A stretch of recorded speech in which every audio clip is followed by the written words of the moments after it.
Hello everybody and welcome to Romancefull's Tarot. I'm about to begin here with a reading. Now this reading is a reading for the 20th of October 2020 and this is a general reading, so it might not resonate with everybody, so it's really important to take whatever resonates with you and just leave the rest of it aside. If however you don't feel comfortable with it, you feel as though it doesn't resonate, that's okay. Just leave it aside. It's not a problem. It's a general reading. If ever you would like to have your own personal reading, you can contact me at romancefulltarot@gmail.com. So I can offer you the different type of readings so we can go and find those answers that you're searching for. Also, if you do enjoy the channel and you have not yet subscribed, please do take a brief moment to click the subscribe button to show your support to the channel and to myself, and it would be greatly appreciated.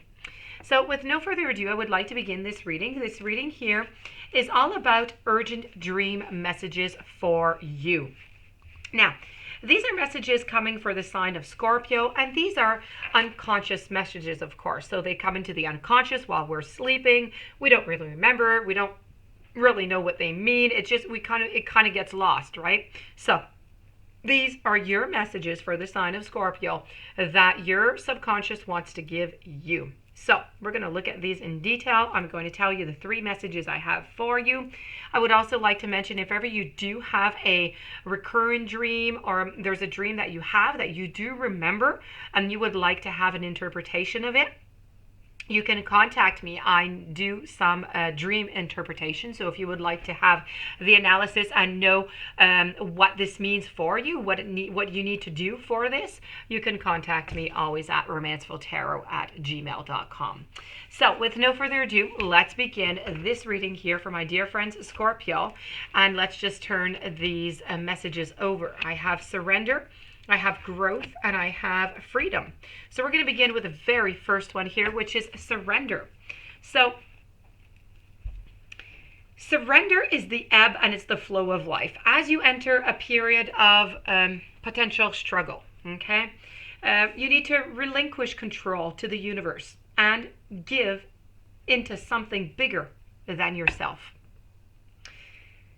It may seem that the harder you try to control things in your life, the more out of control they just become. And it's a time to be patient and to surrender your expectations and your outcomes. Okay, so you're going to want to, just kick back. You're going to want to, and maybe even scream and say, it's just not fair. And you may just even do that. And that's okay. At the end of it all, you will still need to accept what it is. And once you let go, it's going to become much easier to release any limiting belief systems, old patterns of behaving, and just emotional baggage that you have. So this is about let go, and let God means asking the spirit to take over for a while and allow you to simply be, to just be. The moment you relinquish control of your ego to a higher power, the fear of being out of control abates. Your mind is given permission not to have to fix everything and everyone, and consequently, the struggle to maintain control is lessened. You need to admit that you cannot always control or find a solution to what is going on around you. The illusion of control makes you feel safe and secure. But when something happens that is simply out of control, a loss of a job, a serious medical prognosis, a divorce, a death, suddenly you're just feeling very, very fragile. You need to embrace the setbacks. You need to give in to the learning that they provide. You need to have faith that they will come out of this state of fear and confusion to emerge, but with awareness, filled with grace and compassion. And there is a time to be resilient. There's a time to fight back, and there's simply a time to surrender. Your subconscious right now wants you to surrender, wants you to take a break. What you have to remember, if anything, of everything that I've told you for the last minute or so, is you need to let go of the internal and external struggles in your life. You need to give up the fight to control others and situations. You need to relinquish your need to be right, and you need to surrender to a high power. Let's move on to the second. My second message is all about growth. Every moment I shape my destiny with a chisel. I am the carpenter of my own soul. You are ready to take a deep leap of faith, and in doing so, you will grow from this act of faith. And growth means stretching yourself beyond your comfort zone. It can be uncomfortable as you going through the growing phase because you're you're used to resisting change. Even if it's good for you, you do resist change. We all do it. The only constant is change. It's important not to hang tightly to the familiar you.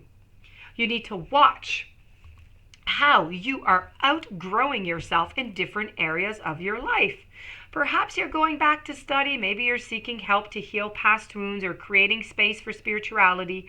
If you embrace rather than fight the no pain, no gain mantra, you stop being fearful of change and you stop thinking that it's bad for you.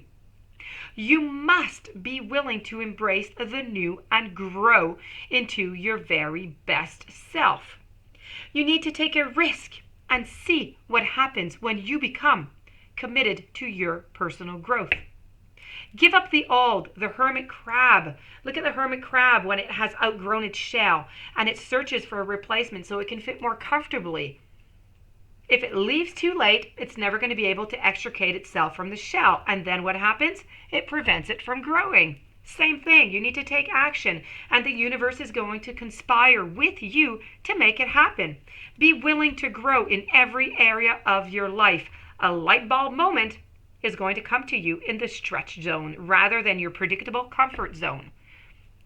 Challenge yourself to step out of the familiar and adapt insecurity as part of the deal on the road to growth and illumination. In reality, the only thing that you can count on right now is change. Resisting change creates limitations, which are fed by your fears and block your potential for growth. We must become the change that we seek into the world, and that is said by Gandhi. And that is not anybody. So let's move on to your final. Oh no, wait! Before I do the final message, I'd like to give you a little feedback, a little bit of a resume of what I just said, because I do say a lot of things. But what I really mainly want to tell you with your growth is growth requires you to step out of your comfort zone. Growing pains can help you in gaining wisdom and experience, and the old must be left behind before growing into the new. Freedom. Free yourself from old habits, repressing rules and people who hold you back. Fly on the wings of your dreams. Shed conventions and restrictions and go beyond what is expected of you. Ideals and aspirations, they're just quite fine, but you need to have the freedom to pursue them. Unshackle your own chains and any ties that keep you from being free to express yourself as that beautiful human being that you are. There are no mistakes onto the journey of freedom, only lessons to be learned, so don't beat yourself up. Free your mind from negative and belittling beliefs. When your thoughts are bound up by fear, your nightmares become a reality and you become a prisoner to fear itself. To evolve, you must make choices that set you free from your limiting beliefs. Give yourself permission to fail by using your free will as many times as you wish. Do better the second time or the third time. And you know what? Take your time to get it right. Try and try again so that you are that much closer to taking and tasting your freedom. Take out one chain link at a time, and even when it seems impossible that you will never experience freedom, know that it is possible. Become an advocate for freedom. You know, I'm going to say a bunch of freedoms here that you probably never even, when I say it, you'll say, oh yeah, but right now you're probably not thinking of it. Let's go for freedom of speech, mental freedom, financial freedom, religious freedom, emotional freedom, physical freedom, freedom of choice. I mean, there are many of them. I could even continue, but I will stop. So you need to allow others to make their own choices regardless of your own personal views. And if there's anything to remember in everything that I've said, even my enumeration of choices, of freedom, you need to free yourself from limiting beliefs and attitudes. Be an advocate of freedom so others can be free to pursue their dreams. Unshackle the chains that bind you from your being the person that you want to be. So that being said, my dear friend Scorpio, this does end your reading on what your subconscious wants you to work on. That being said, if you do, I hope that you did enjoy the reading. I hope you're going to be able to apply it. If you do have any questions, you would like a reading on in your love life, or you would like to have a dream interpreted, please do contact me at romancefulltarot@gmail.com, and it will be my great pleasure to help you out. In the meanwhile, please don't forget to subscribe, stay tuned for following readings, and have yourself a beautiful day. I'll see you soon.